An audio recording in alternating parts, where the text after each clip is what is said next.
तो कैसे हैं बच्चे आप सभी लोग? आशा करते हैं सभी लोग ठीक होंगे। तो आप लोगों के लिए मैंने एक नया यूट्यूब चैनल बनाया है जिसका नाम है ब्रेनी क्लासेस, जिसके अंदर मैं आपको क्लास 5 से 8 तक की मैथ्स पढ़ाने वाला हूँ। अगर आपको इसमें कोई भी डाउट होता है तो आप कमेंट करके अपने डाउट क्लियर कर सकते हैं। अदरवाइज़ मेरा पर्सनल नंबर पे आप व्हाट्सएप करके अपने डाउट भी क्लियर कर सकते हैं। ठीक है, तो आज मैं आप लोगों को क्लास 5 का सबसे आसान और अच्छा टॉपिक पढ़ाने वाला हूँ, जो है हमारा प्रॉफिट एंड लॉस। आपके आने वाले टाइम में बहुत ज़्यादा काम आने वाला है। ये क्लास 8 तक आपका पीछे नहीं छोड़ता। अगर 5th में एक बार पकड़ ले तो आपको 5th 6th 7th 8 चारों क्लास में अच्छे से पढ़ना पड़ता है। इसलिए हम अभी से अच्छे होकर चलते हैं। ठीक है, तो हम पढ़ते हैं आपका चैप्टर जो है प्रॉफिट एंड लॉस।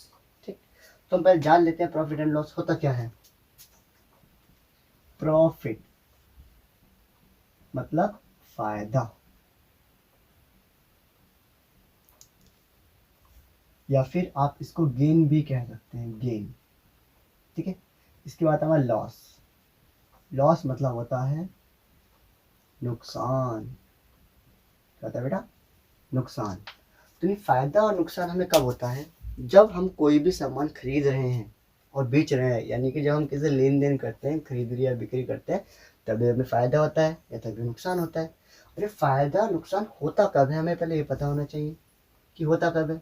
भाई जब तक हम किसी सामान खरीदेंगे नहीं, बेचेंगे नहीं, तब तक हमें कैसे पता चलेगा कि हमें फ़ायदा और नुकसान? फ़ायदा या नुकसान के लिए हमें ये चीज़ पता होनी चाहिए, कितने में खरीद रहे हैं, कितने बेच रहे हैं। तो जो हम सामान खरीदते हैं उसे हम इंग्लिश में कहते हैं कॉस्ट प्राइस। क्या कहते हैं बेटा? कॉस्ट प्राइस, यानी कि CP, हिंदी में क्रय मूल्य, यानी कि खरीदने का मूल्य। अगर हम सामान खरीद रहे हैं तो जितने रुपए में हमने खरीदा वो हमारा होगा कॉस्ट प्राइस, और जितने में हम बेच रहे हैं तो वो कहलाता है हमारा सेलिंग प्राइस। सेलिंग प्राइस होता है हमारा, जो हम सामान जितने में हम बेचते हैं वो कहलाता है हमारा SP, यानी कि सेलिंग प्राइस। सेलिंग प्राइस मतलब विक्रय मूल्य हिंदी में। हिंदी में तो टफ है, तो हम आसान बात समझेंगे, यानी कि बिक्री का मूल्य, जितने में हमने उसको बेचा है। ठीक है, तो यानी कोई सामान हम खरीद रहे हैं तो वो CP कहलाता है, और हम बेच रहे हैं तो वो SP कहलाता है। अब सर इसका ये बताइए आप कि हमारा प्रॉफिट और लॉस से क्या लेना देना है ना, ये सोच रहे हैं आप। तो मैं आपको बताऊंगा कि इसका प्रॉफिट एंड लॉस से क्या लेना देना है। हम दुकान पे गए, दुकान में हमने मान लो सामान खरीद लिया। मान लो मैं सामान खरीदा तो CP हो गया, वो प्राइस कितना हो गया? CP। मैंने 10 रुपये में खरीदा। कितने रुपये में खरीदा? 10 रुपये में। और मैंने वो सामान किसी को बेच दिया, यानी कि SP के प्राइस कितने में बेचा? 12 रुपये में। 12 रुपये में बेच दिया। जब मैंने 10 में खरीदा तो 12 में बेचा, तो आप खुद सोचिए, समझदार है कितने, कि आपको प्रॉफिट होगा लॉस? सब प्रॉफिट होगा। कैसे पता लगाया? आपने पता लगाया जितने में आपने बेचा और जितने में खरीदा था, तो बेचने के पैसे को आपने खरीदने के पैसे से घटा दिया। आपको पता चल गया कि सर हमें 2 रुपये का फ़ायदा हो गया। ठीक है, पर इसको हम थ्योरेटिकली कैसे लिखेंगे? तो थ्योरेटिकली लिखने के लिए हमें, तो मैं बता देता हूँ आपको फ़ायदा कब होगा, प्रॉफिट आपको कब होगा। प्रॉफिट या आप कह सकते हैं गेन, ये आपको एक ही कंडीशन में होगा, जब आपका CP यानी कि आपका जो कॉस्ट प्राइस है वो छोटा होना चाहिए हमेशा SP से। ठीक है, और लॉस आपको कब होगा? लॉस आपको तब होगा जब आपका CP बड़ा है और SP छोटा। CP SP से आप समझे नहीं? मतलब कि आपने, जब आप कम में खरीदेंगे और ज़्यादा में बेचेंगे तब आपको फ़ायदा होगा। तब आपको क्या होगा? फ़ायदा, फायदा। ठीक, और जब आप ज़्यादा में खरीद रहे हैं और कम में बेच रहे हैं तो हमको क्या होगा? नुकसान। आपको नुकसान होगा। ठीक है, अब फ़ायदा नुकसान कैसे निकालेंगे?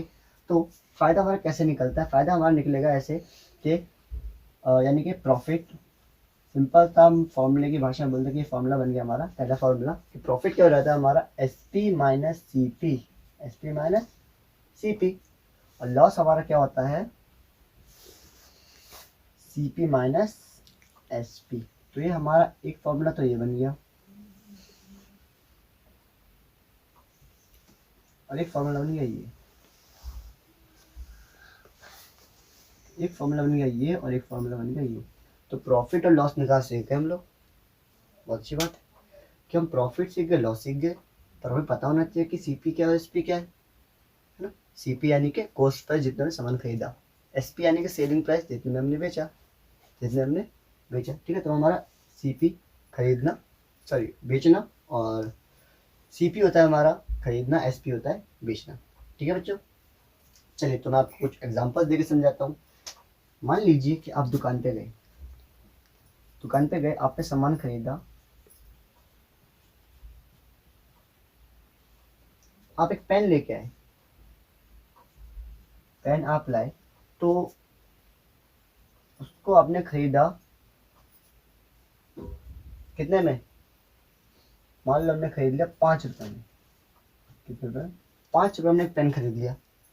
हमें रास्ते में दोस्त मिल गए हमारी, बोले बहन कहाँ से लाई है, मैं तो पड़ोस वाली दुकान से लाई हूँ। नहीं, मेरे को दे दे। नहीं मैं नहीं दे रही, जाके लिया, नहीं प्लीज दे देना। फिर कितने का लाई, 5 का लाई, चलो तो 7 रुपए दूंगी, ठीक है ला दे दे। तो उसने आपको कितने रुपए दिए, 7, यानी आपने कितने बेचा, आपने बेच दिया 7 रुपए में। अब आपको फायदा और लॉस, तो आपके पास सीपी भी एसपी, तो बड़ा कौन सा है, एसपी, एसपी आपका बड़ा है सीपी से, तो आपको क्या होगा, प्रॉफिट होगा। देखिए अभी मैंने ऊपर बताया आप लोगों को, ये देखिए बताया ना, प्रॉफिट कब होगा, जब एसपी आपका बड़ा होगा सीपी से, ये रहा, ठीक है, प्रॉफिट हो गया। तो हम प्रॉफिट निकालें कैसे, तो देखिए ये वाला फॉर्मूला लगा देंगे, तो प्रॉफिट बराबर एसपी माइनस सीपी। चलिए तो हम आगे देख लेते हैं कि एसपी हमारा, क्योंकि एसपी हमारा बड़ा है सीपी से, तो हम प्रॉफिट निकालना, तो प्रॉफिट के लिए हमारा क्या हो जाएगा, एसपी कितना था 7 रुपए माइनस 5 रुपए, तो 7 रुपए में से 5 रुपए 2 रुपए मिलेंगे ना, तो यानी कि आपको फायदा हो गया 2 रुपए का, सीधा सीधा आपने निकाल लिया कि हमको 2 रुपए का फायदा हो गया, ठीक है ना। तो 2 रुपए फायदा निकाल लिया आपने, ठीक। हाँ तो बेटा आप सीख गए हैं कि हमारा प्रॉफिट कैसे निकलता है, ठीक है। अब हम एक क्वेश्चन करते हैं लॉस का, कि हमें नुकसान कब हो सकता है। अब आप मान लीजिए हम गए दुकान पे, हमने एक सामान खरीदा, बुक मान लीजिए हमने बुक खरीद ली एक 125 रुपीज़ की, कितने की, 125 रुपीज़ की हमने बुक खरीद ली, और हमने उसे अपने दोस्त को बेच दिया है 100 रुपीज़ में, कितने रुपीज़ में, 100 रुपीज़, ठीक है। हमने एक बुक खरीदी 125 रुपीज़ में, हमने उसे सेल कर दिया अपने फ्रेंड को 100 रुपीज़ में। अब इस कंडीशन में हमें प्रॉफिट होगा लॉस, बताइए, चलिए देख लेते हैं। क्योंकि इस कंडीशन देखिए यहाँ पे पास हमारा सीपी जो है वो बड़ा है एसपी से, ठीक है ना, सीपी मेरा एसपी से बड़ा है, और इस कंडीशन में मैंने आपको लिखवाया था जब हमारा सीपी एसपी से बड़ा होता है तब हमें क्या होता है, लॉस होता है, हमें लॉस होता है। और लॉस का फॉर्मूला मैंने आपको लिखवा रखा है कि लॉस होता है हमारा सीपी माइनस एसपी। तो यहाँ पे सीपी कितना है 125 माइनस 100 रुपीज़, तो यानी हमें लॉस हो गया यहाँ पे 25 रुपीज़ का लॉस हो गया, यानी कि हम अब लॉस और गेन निकालना सीख गए, ठीक है। तो मैं आपको होमवर्क के लिए कुछ क्वेश्चन दे देता हूँ, आप कर लीजिएगा, ठीक। तो बेटा ये आपका होमवर्क है, होमवर्क में आपको मैंने 5 क्वेश्चंस दिए हैं, ये आपको रिवाइज करने हैं। ये 5 क्वेश्चन आपके सेम 2 फॉर्मूले में लिखवाए हैं आपके। फॉर्मूला क्या था हमारा, फॉर्मूला रिवाइज कर लेते हैं। हमारा था प्रॉफिट का फॉर्मूला क्या था हमारे पास, S P minus C P, ठीक। और लॉस का फॉर्मूला क्या था हमारे पास, C P minus S P. और किस कंडीशन में होता है, प्रॉफिट हमें तब होगा जब हमारा एस पी सी पी से बड़ा होगा, और लॉस हमें तब होगा जब हमारा सी पी एस पी से बड़ा होगा। आशा करता हूँ आप लोगों को वीडियो पसंद आई होगी। अगर वीडियो को पसंद आए है तो आप प्लीज़ इसको लाइक करिए और सब्सक्राइब करिए, अपने दोस्तों में बांट दीजिए ताकि वो लोग भी इससे समझ पाएँ। चलिए मिलते हैं फिर अगली वीडियो के साथ, बाय।